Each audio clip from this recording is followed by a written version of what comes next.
Harka fuunee akka maltan kabajamtoota hordoftoota GMN irraa oduu galgala kanaaf qabannee dhiyaannan isinitti hima oduu isinitti himuun kan isin waliin turu ani Lubee Girmaati.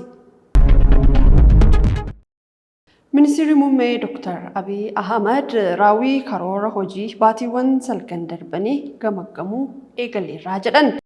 Raawwii karoora hojii baatiiwwan salgan darbanii dameelee garaagaraa gamaggamuu eegaleerra kan jedhan ministeerri muummee Federii Dr. Abiy Ahmed gama miidiyaa hawaasummaa isaaniitiin raawwii karoora hojii baatiiwwan salgan darbanii dameelee garaagaraa gamaggamuu eegaluu isaanii ibsanii jiru.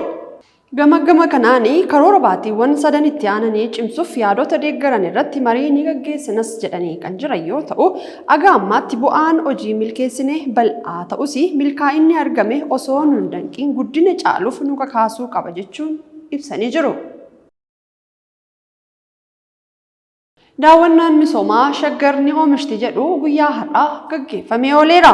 Daawwannaan misoomaa Shaggar ni oomishti jedhuun akka bulchiinsa magaalaa Shaggaritti kutaa magaalaa Sabbataatti daawwannaan inisheetiivii misoomaa qonnaan daawwatamee kan jiruu fi daawwannaan misooma inisheetiivii kana sababeeffachuun ammoo agarsiisni baazaarii fi waldorgommii shaampiyoonaa atileetiksii Oromiyaa marsaa lammaffaan gaggeeffamee ooleera.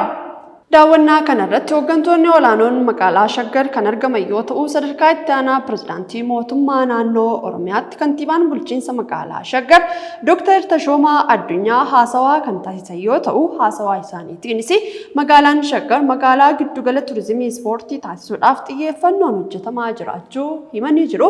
Lammii Siree ammoo bakka sanatti argamuudhaan waan qindeeffate qaba. Daawwannee walitti adeeman.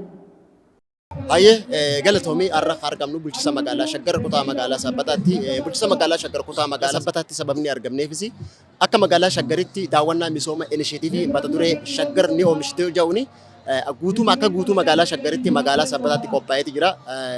Daawwannaa misooma inisheetiivii misooma qonnaa kanarratti hooggantoonni magaalaa Shaggar garaagaraa argamaniiti jiranii. Daawwannaa misooma inisheetiivii qonnaa kana sababeeffachuudhaan agarsiisni baazaarii garaagaraa akkasumas sochiileen ispoortii adda addaa ganama sa'aatii 2 walakkaa irraa jalqabeeti daawwatameeti jira jechuudha. Barruuleen otaa dhaabbata pireesii Itiyoophiyaan afaan Oromoon qophaa'ee har'a magaalaa Adaamaa hoteela Hiree Riizoortiitti eebbifamee ooleera. Barruuleen kun jejaan kan qophaa'u yoo ta'u, ijoollonni aadaa, duudhaa, seenaa baratanii akka guddatanii fi aadaa dubbisuu akka horatan taasisuu keessatti shoora olaanaa qaba jedhanii jiru. Barruun akka biyyaatti yeroo jalqabaaf afaan Oromootiin qophaa'e kun bakka hooggantoonni olaanoo mootummaa federaalaa, abbootiin gadaa, haadholiin siinqee, barsiisonni, barattoonni fi keessummoonni waamichi taasifameef argamanitti eebbifamee ooleera.